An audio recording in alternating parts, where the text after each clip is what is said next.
Police ऐसा नाम जिसे हमेशा एक भयावह एक तरह से आपराधिक तौर पर देखा जाता है, लेकिन आज हम चाहेंगे कि सब लोग पुलिस का दूसरा रूप भी देखें, क्योंकि हमारे समाज में इस महकमे का, इस विभाग का एक बहुत बड़ा रोल है। यहाँ पर एक डिपार्टमेंट भी है एंटी ह्यूमन ट्रैफिकिंग।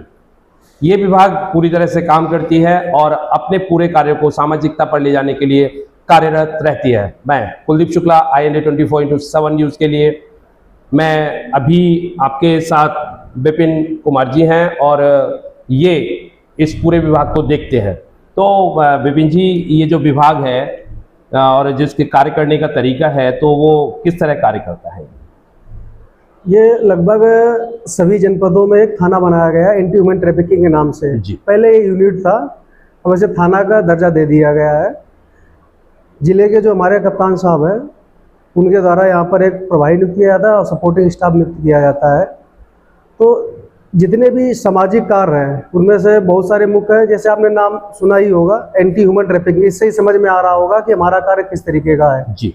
ठीक है, इसका मुख्य उद्देश्य सबसे यही है, जब शुरुआत में ये यूनिट बनी थी तो बहुत सारे यहाँ की पब्लिक है पढ़ी लिखी नहीं है, ठीक है ना, और अपने यहाँ बेरोजगारी भी दिन पर दिन बढ़ रही थी जी। और इसी परिवेश में बहुत से लोगों ने सोचा कि हमें रोजगार के लिए विदेशों में जाना चाहिए या दूसरे स्टेटों में जाना चाहिए। तो किसी न किसी एजेंट के चक्कर में पड़ के वो लोग चले जाते, हाँ, यहाँ से एजेंट से बात करते तो कभी कभी इसका शिकार भी हो जाते थे। उनकी मानव तस्करी भी एक तरीके से हो जाती थी, ट्रैफिकिंग हो जाती थी, उन्हें पता भी नहीं होता था। बहुत सारे गरीब होते थे, लोगों के संपर्क में नहीं रहते थे। एजेंट से मिले, एजेंट ने किसी गुमराह किया, जो भी करके उसे ले गए, उसका पता भी नहीं होता कहाँ गए, क्या हो गया जी। तो इन चीज़ों को रोकथाम के लिए ये इसका विशेषकर ये थाना बनाया गया था और उसी में धीरे धीरे बहुत सारे अभियान इसमें जोड़ दिए गए। जब ये हमारा यूनिट थी तब ये इसको काफ़ी सफल बनाया गया, ट्रैफिकिंग बहुत रुकी।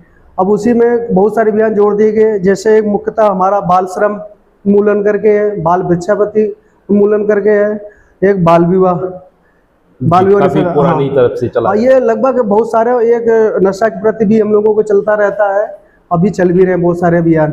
तो सारी हमारी मुख्य प्राथमिकता यही है कि हम इन पे काम करके अपने जो समाज है इसको जागरूक करना है।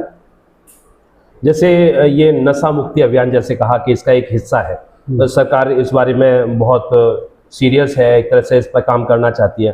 तो आप नशा मुक्ति अभियान के लिए किस तरह की जो संरचना बनाई है इसमें, वो किस तरह कारीगर रहती है?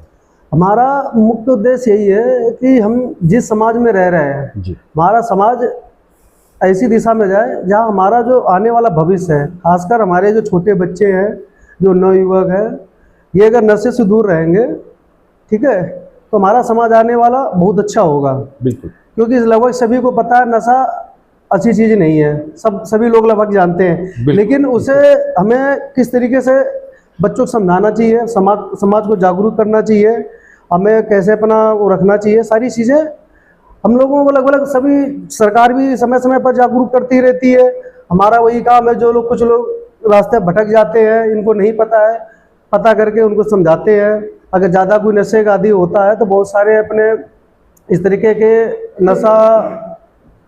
नशा मुक्ति करके वो खोल रखे, ऑफिस टाइप के खोल रखे हैं, उसमें जरूरत पड़ती है तो वहाँ भी हम लोग सहयोग करके वो एडमिट कराते हैं, ताकि वो इन चीज़ों से दूर रहे, अपने घर परिवार का, समाज का ध्यान रख सके। जो नशा छोड़ना चाहता है या उसका एक सहभागिता करना चाहता है, उसे हम पूरी तरह से सहयोग करते हैं और उसे कोशिश करते हैं कि वो नशे से दूर जाए। बिल्कुल, और इसका मुख्य उद्देश्य भी यही है कि हमारे जो नवयुवक है, बच्चे हैं, ये इन चीज़ों नशे के चक्कर में ना पड़े। हमारा ये भी उद्देश्य है मुख्य था। तो हम लोग समय समय पर जाकर इस तरीके से पूरी टीम जाती है हमारी जी। जैसे जहाँ जिस तरीके की सोसाइटी है, जहाँ इस तरीके के लोग लगते हैं कि यहाँ पर हैं या जो भी नहीं है, तो उनको भी हम जागरूक करते रहते हैं। एक जागरूक अभियान के तौर पे आप बीच बीच में कार्यक्रम, हाँ, ये होते रहते हैं, हमारे चलते रहते हैं हमेशा।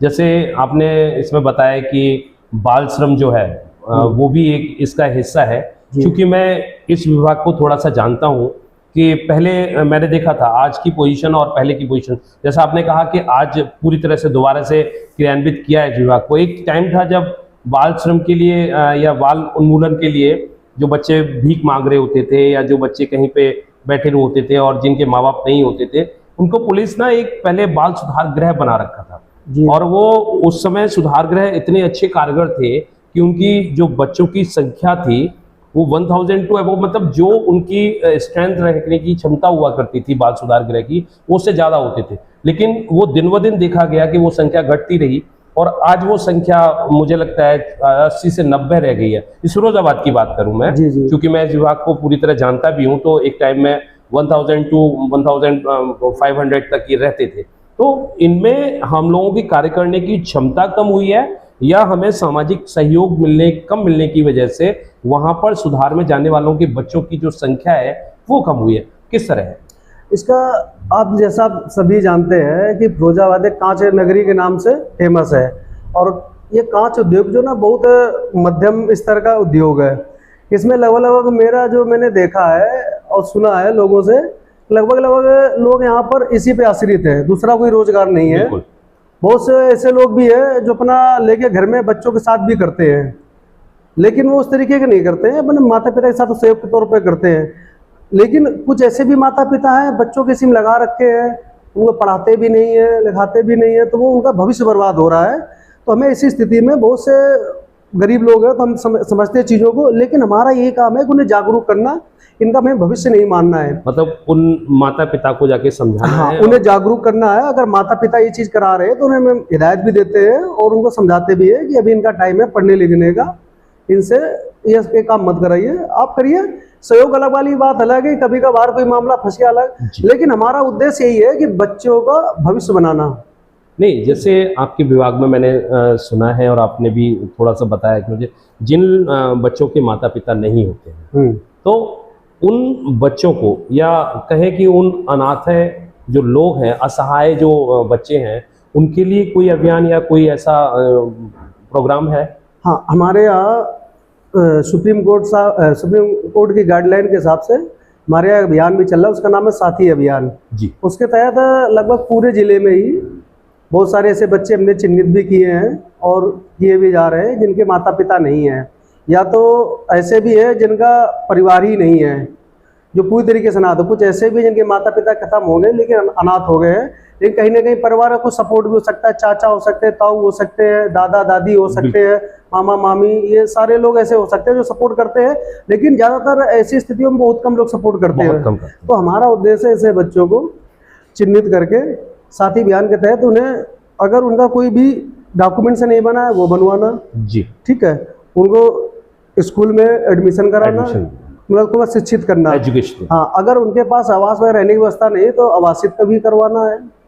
लगभग कि जो भी सुविधाएं हम दे सकते हैं उनको सरकार की तरफ से, सरकार देगी, तो हमें बस उनको जागरूक करके उनके पास ले जाना है। मतलब हम ये माने कि जो सरकार की योजनाएं चल रही हैं, चाहे वो प्रधानमंत्री रोजगार योजना हो या फिर आवासीय योजना हो, हम उन लोगों को जो किसी पर आश्रित नहीं है, मतलब जो एक तरह से अनाथ है, उनको पहले दिलवाने की कोशिश करते हैं, डॉक्यूमेंट्स वगैरह और वो सारी चीज़ें करवाने की कोशिश करते हैं।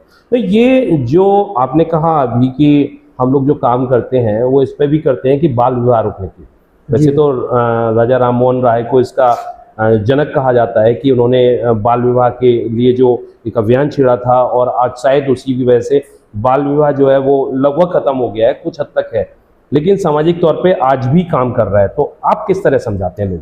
तो हमारा जो हम लोगों टीम में जो है अपनी जाते हैं कभी क्षेत्र में, तो ज़्यादातर ये लगभग आपने जैसा कहा खत्म हो रखा है, ये बात सही है आपकी, लेकिन कुछ अभी इस क्षेत्र ऐसे है जहाँ पर लोग शिक्षित नहीं है जी, और सामाजिक परिवेश से काफ़ी दूर है, तो इस तरीके की अभी कहीं ना कहीं गलतियाँ हो जा रही हैं। लोग जल्दी शादी कर देते हैं बच्चों की, और जिसकी वजह से वो कुपोषण का शिकार भी हो जाते हैं। हमें उनको बचाना है, तो इसके लिए हम लोग अभियान अपना चला रखे हैं, बाल विवाह के नाम से अभियान है। इसमें हमें अभी कुछ दिन पहले एक सूचना मिली थी, लड़की की उम्र करीब होगी 14 साल के आसपास जी, तो ये हमारे पास सूचना आई कि एनजीओ के सहयोग से, तो हम लोग को जाके देखे तो पता किए तो ये बात सही निकली कि उसका पिता उसकी शादी करना चाह रहा है, जबकि 14 साल उम्र कोई उम्र नहीं शादी की। अगर शादी हो भी गई तो जल्दी ही वो कुपोषण का शिकार हो जाएगी, हो सकता है कि स्थिति उसकी ज़्यादा खराब हो सकती है, तौर पे भी थोड़ा सा दिक्कत हो। तो हम लोगों ने उसे रेस्क्यू करके CWC के सामने पेश भी किए, और उसके पिता से CWC पेश करके वहाँ उन्होंने लिखित में सारी चीज़ें ली कि आप शादी 18 साल के पहले नहीं करेंगे। उस घर से जागरूक करके सुपुर्द करके दिया गया है। तो इससे कोई लड़की की शोषण होने से बच गया और बाल विवाह भी होने से बच गया, उसकी शादी हो जाती, शायद अगले या दूसरे महीने उसकी शादी भी थी। जी, नहीं, जैसा ये देखा है कि जो बाल श्रम की बात अगर हम करते हैं तो बाल श्रम में हमने देखा है कि जगह जगह चौराहों को खासकर टारगेट किया जाता है कि वो चौराहों के आसपास या मार्केट में जाके जो बच्चे भीख मांगते हुए मिलते हैं वो शायद अनाथ भी होते हैं इस वजह से भी, या फिर और कोई दूसरे कारण भी होते हैं। तो इनके लिए भी आप लोग कोई अभियान चलाते हैं या सरकार इस तरह की कोई हेल्प करने के लिए आगे आ रही है, या किस तरह के अभियान चला रही है? हमारे यहाँ इस तरह के अभियान चल रहे हैं, एक बाल श्रम उन्मूलन करके अभियान है, एक बाल भिक्षावृत्ति उन्मूलन करके अभियान है। ये ऐसे ही बच्चों के लिए है जो बच्चे बहुत ही छोटी उम्र के हैं, समथिंग 15 के नीचे ही मानी चलिए ऐसे लोग बच्चे होते हैं ज़्यादातर। तो यहाँ मैंने फिरोजाबाद में जो रेस्क्यू की है तो हमें बच्चों को पता चला कि ये गरीब बच्चे हैं, इनके माता पिता परिवार हैं, लेकिन गरीब होने की वजह से ये मांगते हैं। तो फिर भी हम लोग उनको रेस्क्यू करके CW सामने पेश करके माता पिता को हिदायत दे के उनको बरामद भी की है, रेस्क्यू की कर ली है। अब इसी तरीके कुछ जैसे आपने बताया अनाथ भी है, लेकिन अनाथ अभी तक इस तरीके कोई मिल नहीं पाए भिक्षावृत्ति में। कई बार हम लोगों ने प्रयास किया, लगभग ऐसे ही यहाँ मिले हैं जिनके माता पिता हैं पहले से, लेकिन अनाथ नहीं मिल पाए। नहीं, तो ये जो बाल श्रम अभी भी चल रहा है, मैंने बताया था कि हाँ। जो बाल श्रम कल्याण है उसके थ्रू वहाँ पे बच्चों को रखना और उन्हें शिक्षा देना, मैंने खुद देखा था। वहाँ पे बहुत सारी चीज़ें सिखाई भी जाती हैं जिसमें हम समाज में आगे जाके जब हमें वहाँ से निकाला जाता है, एक तरह से जब 18 साल की उम्र हो जाती है तो निकालते हैं, तो समाज को आगे भी ले जाने का काम करते हैं।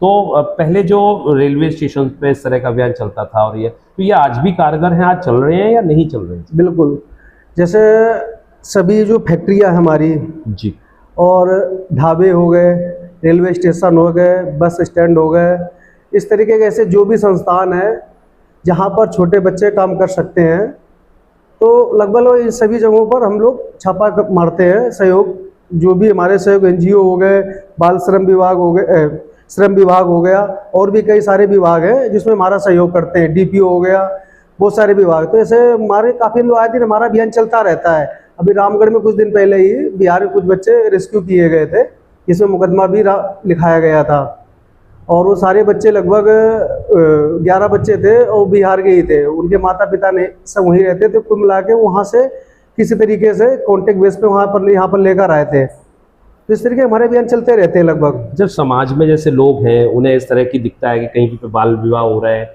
या फिर कोई बाल श्रम करवा रहा है या इस तरह की चीज़ें जो नहीं होनी चाहिए, तो इनके लिए सरकार ने कोई ऐसी फ़ोन लाइन्स वगैरह या ऐसा कोई फ़ोन नंबर दे रखा है जिससे हम लोग मतलब सामाजिक लोग उसमें अपना सहयोग करके और ऐसे कार्यों को कम से कम करवा सकें? देखिए, जैसे कोई महिला संबंधी अपराध होता है, खासकर से बाल विवाह ही कह लीजिए, और भी महिला संबंधी बहुत सारे अपराध होते हैं, तो आप इसे 1098 पे कॉल करके अपनी कंप्लेंट दर्ज करा, हाँ, आप कंप्लेंट दर्ज करा सकते हैं। आपको तत्काल सुविधा मिलेगी, पुलिस तत्काल आपके पास आएगी और इसमें लाभ मिलेगा जो भी करेगा।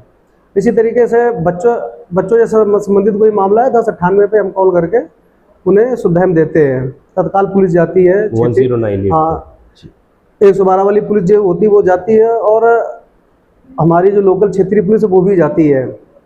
लगभग हम सभी लोग मिलकर उनकी मदद करते हैं।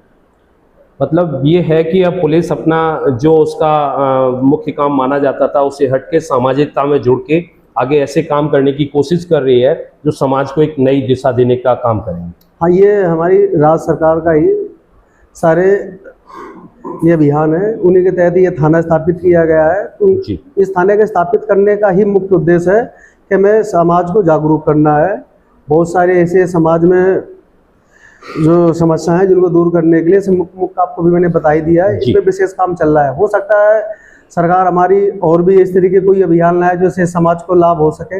अभी तो हाल फिलहाल में यही चल रहा है अभियान। मतलब पुलिस ने अपना जो रुख है वो आज आपराधिक मामलों से छोड़ के सामाजिकता की ओर जाने की एक कोशिश की है, जहां पर समाज को हम कुछ नया दे सकें और ऐसे लोगों को सामाजिकता से जोड़ सकें जो या तो नशे के आदी हो चुके हैं या बाल श्रम में है या बाल विवाह के रूप में आगे जा रहे हैं। तो मुझे बहुत अच्छा लगा इस बात को लेकर कि सरकार ऐसे बिंदुओं पर अपना काम कर रही है जहां पर उसे सामाजिकता को आगे ले जाने के लिए करना चाहिए। मैं Kuldeep Shukla, INA 20 4x7 news से। Thank you.